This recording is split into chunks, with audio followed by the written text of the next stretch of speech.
All right, so let me tell you about my little travel situation. Okay.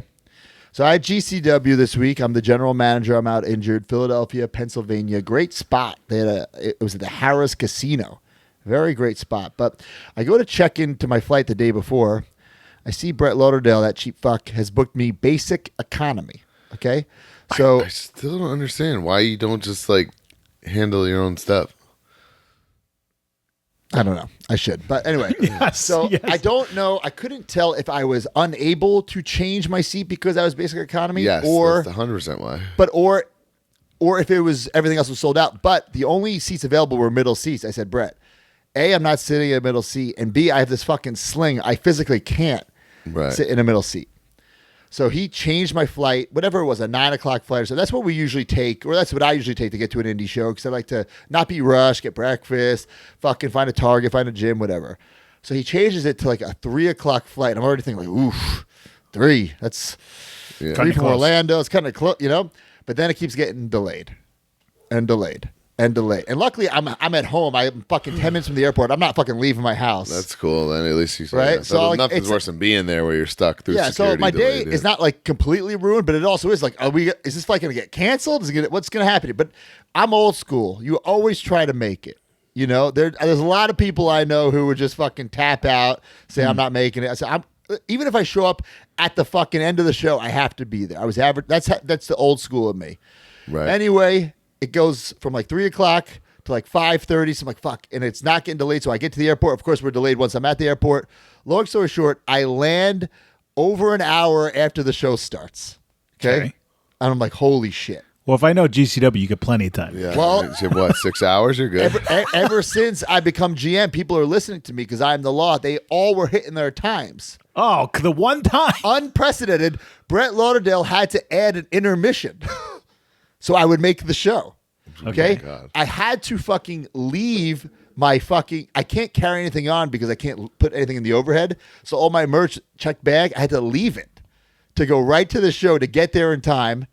It was a fucking disaster. Wow. What? Took one for the team. Did the fucking show. I was in Philadelphia for like fucking 6 hours. I made it. I'm the GM, but I could just Mark just sweating it out. Like I don't know what Mark would do.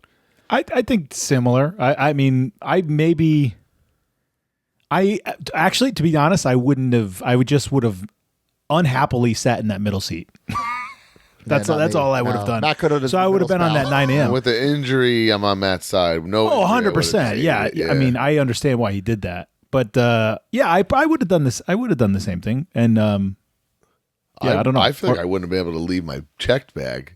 I had to, and then I had to go back to the airport. I would like, screw it. What's an extra 10 minutes at this point? I would have been like, well, the extra 10 minutes would have been me missing the fucking show. Really? Because I got there at the fucking end to do my bit, which was the last thing. That's crazy. Because I was like 3 segments that went back to back. It was like one giant segment, if that makes sense. All right. And they pushed it all to the end, and I had to be there. So that was GCW. What do you guys do?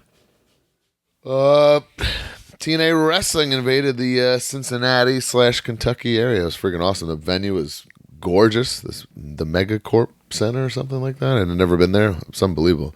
It's actually Broski, when you went on your honeymoon and Big Cass killed me through the table, it's the tapings we missed like 2 years ago. Oh, okay. So I'd never been there, but it was an awesome spot. Really fun.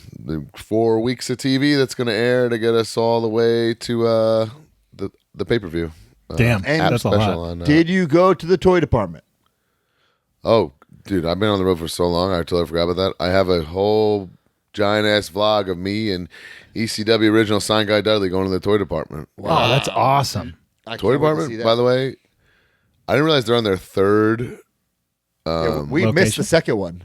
We completely missed the second one, and they're on their third store from when we initially found them like 5 years ago.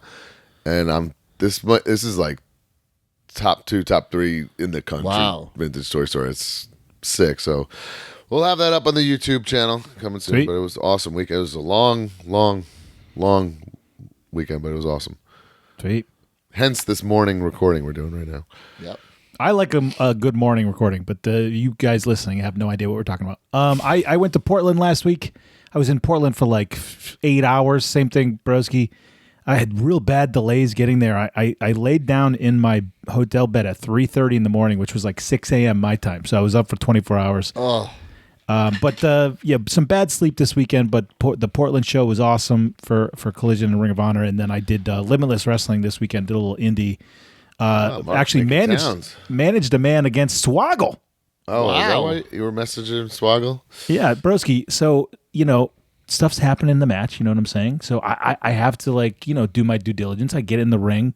The ref may have been knocked out. So I grab Swoggle. I tell him, here, put on these brass knucks. Just punch him in the head, right? Wouldn't you know, he moved, hit me in the nuts. I was about to say. No way. I couldn't believe it. I'm obscene. You weren't wearing a cup, huh?